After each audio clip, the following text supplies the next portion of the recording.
Morning विद्यार्थी मित्रों, आज हम हिंदी विषय में लेसन नंबर 2 कच्छ की सैर के लेखक है श्री हरीश ढोलकिया। विद्यार्थी मित्रों, कच्छ निवासी हरीश ढोलकिया अध्यापक थे। शिक्षकत्व आपकी पहचान बन गई। पूर्व राष्ट्रपति श्री APJ अब्दुल कलाम के बहुचर्चित विंग्स ऑफ फायर पुस्तक का आपने गुजराती भाषा में अनुवाद अगन पंख शीर्षक से किया। हमारे पूर्व राष्ट्रपति श्री APJ अब्दुल कलाम की बहुचर्चित विंग्स ऑफ फायर पुस्तक का आपने यानी कि हरीश ढोलकिया ने गुजराती भाषा में अगन पंख का अनुवाद यानी कि इसका शीर्षक किया। किसका? तो कि विंग ऑफ फायर का यानी कि अगन पंख। विंग्स मतलब पंख और फायर यानी अगन, इसलिए उन्होंने गुजराती में इसका अनुवाद क्या किया? अगन पंख, उसको शीर्षक दिया। शिक्षण कार्य के आपके अनुभव, संशोधनात्मक लेखन कार्य तथा पत्रकारित्व आपके लेखन के क्षेत्र है। कच्छ मित्र में आप सुरखाब स्तंभ अंतर्गत लिखते हैं। आपका सर्जन कार्य अंगदनोपंग 400% आनंद तथा शिक्षण संबंधी गुजराती साहित्य लोकप्रिय।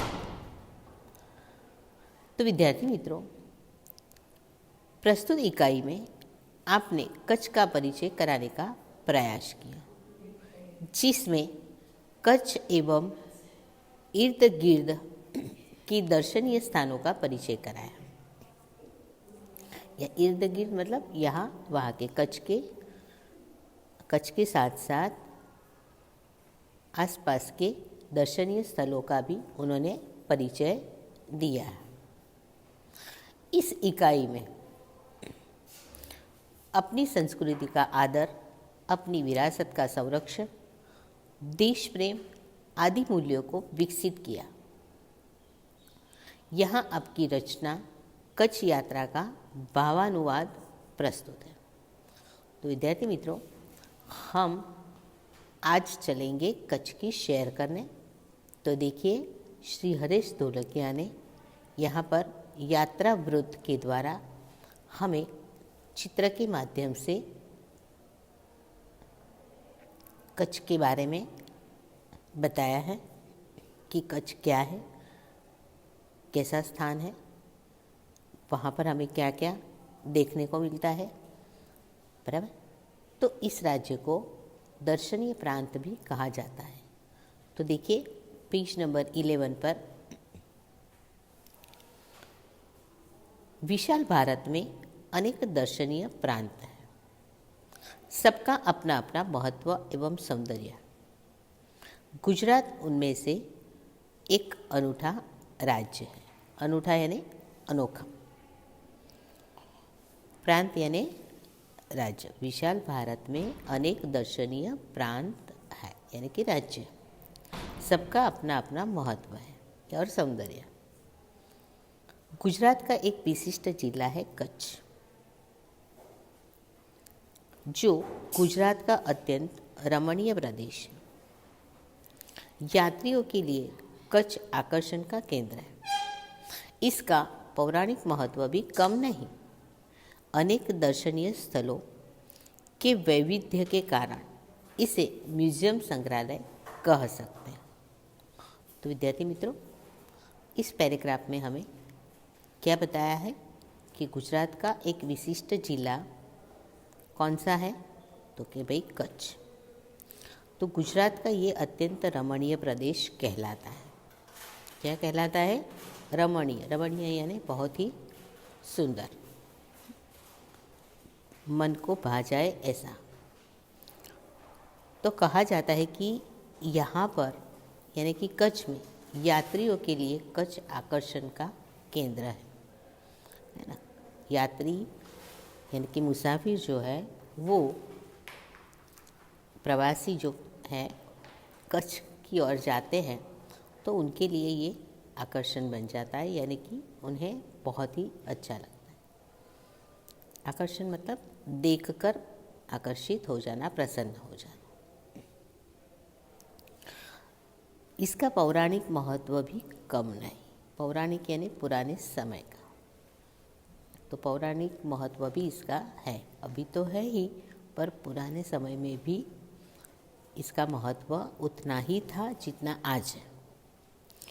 अनेक दर्शनीय स्थानों के वैविध्य के कारण, वैविध्य यानी विविधता के कारण इसे म्यूजियम यानी कि संग्रहालय कह सकते हैं। यहाँ पर आपको क्या देखने को मिलेगा? विविधता देखने को मिलेगी दर्शनीय स्थानों। माता का मढ़ है, नारायण सरोवर है, फिर शिव जी का है, फिर उसके बाद जैनों का है, उसके बाद म्यूज़ियम भी है। तो ये सब विविधता से भरा हुआ ये दर्शनीय स्थल कहा जाता है।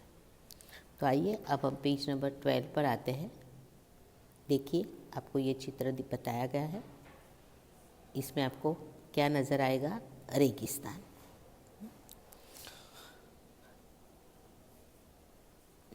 कच्छ में प्रवेश करते ही हमें रेगिस्तान के दो भाग देखने को मिलते हैं, एक छोटा रेगिस्तान और एक बड़ा रेगिस्तान।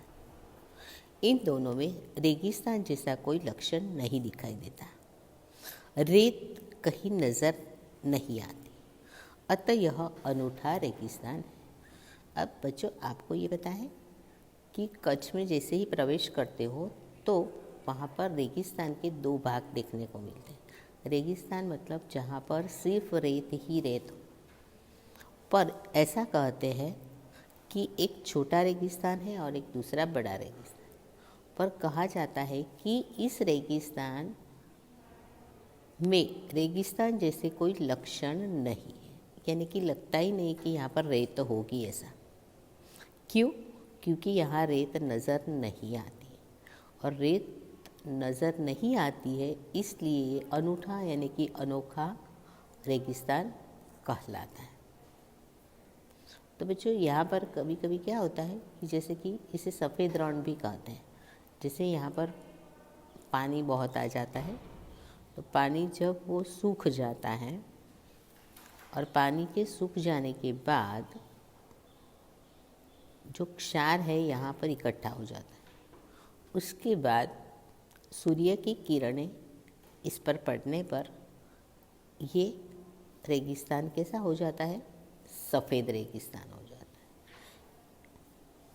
इसलिए इसे सफ़ेद रेगिस्तान भी कहते हैं। उसके बाद देखिए, शाम ख्याली को हम कच्छ का प्रवेश द्वार कह सकते हैं। कच्छ की यात्रा यहीं से आरंभ होती है। यहाँ से उत्तर दिशा की ओर यात्रा का प्रारंभ होता है। रापर से धोलावीरा पहुँचते ही हमारी प्राचीन संस्कृति मोहेंजोदड़ो का स्मरण हो जाता है। यह स्थान 5000 वर्ष के अवशेषों का अंग है। इस प्राचीन नगरी के दर्शन से ही हम चकित रह जाते हैं। हमें प्राचीनता में आधुनिकता के दर्शन होते हैं। तो विद्यार्थी मित्रों, आपको इस पहले पैराग्राफ में समझ में आया कि कच्छ में प्रवेश करते ही आपको रेगिस्तान के कितने भाग दिखाई देते हैं? दो। कौन कौन से? छोटा रेगिस्तान और बड़ा रेगिस्तान। पर इसमें रेगिस्तान जैसा कोई नज़ारा नहीं है। क्यों लक्षण नहीं दिखाई देते? क्योंकि यहाँ पर रेत नज़र नहीं आती, इसलिए ये अनोखा रेगिस्तान है। उसके बाद श्याम ख्याली जो है वो कच्छ का प्रवेश द्वार है।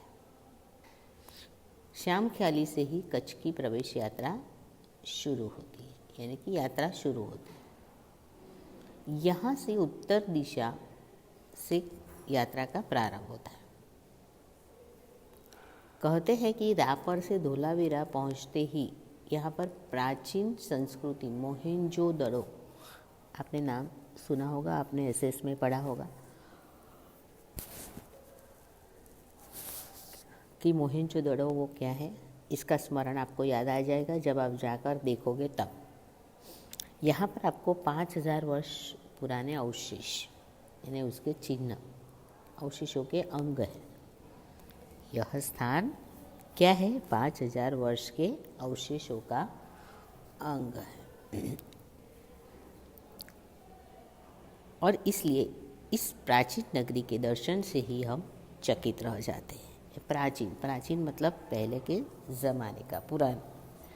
अब प्राचीनता में हमें आधुनिकता के दर्शन होते हैं। प्राचीन है पर जैसे ही हम वहाँ जाएंगे तो ऐसे लगेगा कि ये अभी अभी ही बनाया हुआ हो, यानी कि उसमें आधुनिकता के दर्शन दिखाई देते हैं। तो विद्यार्थी मित्रों, ये आपको समझ में आ गया कि श्याम ख्याली प्रवेश का कच्छ का प्रवेश द्वार है। यहाँ से कच्छ की यात्रा आरंभ होती है, यानी कि शुरू होती है। उत्तर दिशा की से इसकी यात्रा का प्रारंभ होता है। फिर रापर से धोलावीरा पहुँचते ही प्राचीन संस्कृति मोहेंजोदड़ो का स्मरण होता है। यहाँ पर 5000 वर्ष के अवशेषों का अंग कहा जाता है। प्राचीन नगरी के दर्शन से हम चकित रह जाते हैं और प्राचीनता में हमें आधुनिकता के दर्शन होते हैं। ठीक है, चलो उसके बाद देखिए, श्याम ख्याली से पश्चिम की यात्रा करते भचाऊ नज़र आता है, जो बड़ा गांव है जिसे नगर, वहाँ से गांधीधाम औद्योगिक कारखानों का शहर है। यहाँ सिंधी प्रजा पाकिस्तान से आकर स्थायी हुई। गांधीधाम, आदिपुर तथा गोपालपुरी उद्योगों के कारण विकसित हुए दिखाई देते हैं।